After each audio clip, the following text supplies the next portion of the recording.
hello guys. Nandito po kami sa sa Shamsu po Market. Ayan guys, tingnan niyo po, mga murang laruan ang nandito kung gusto niyo bumili, kung taga Pilipinas kayo at bago lang kayo sa Hong Kong.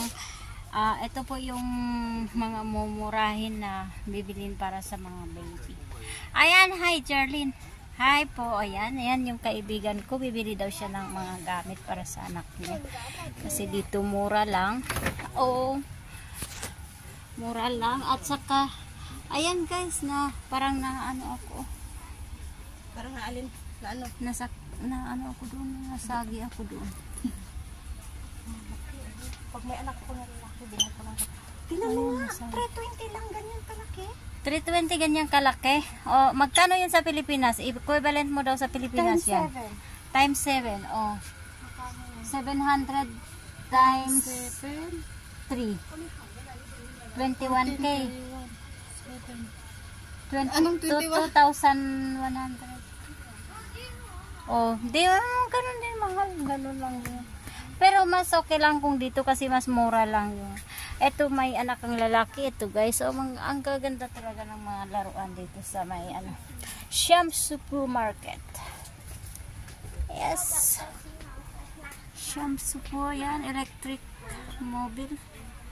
Oh, mga mumurahin guys. Ayan.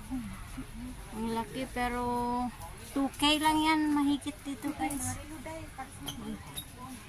Ayan, para sa mga baby, $25 lang.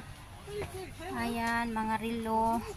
Kung gusto lang naman ninyo, kasi tatapon lang naman ng mga bata. Ayan, 60K,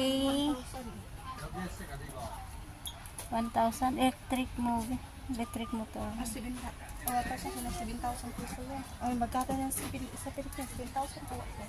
Ito, mga 10 to 15K siguro yan sa Pilipinas. Ayan guys.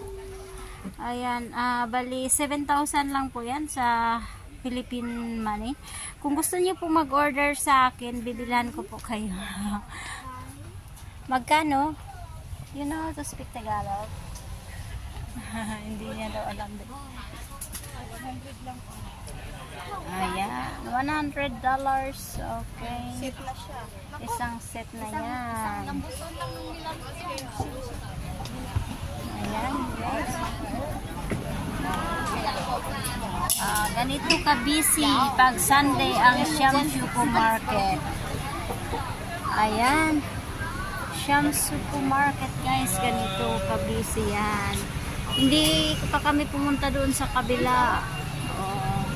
Mayroon pa yan doon sa kabila, guys.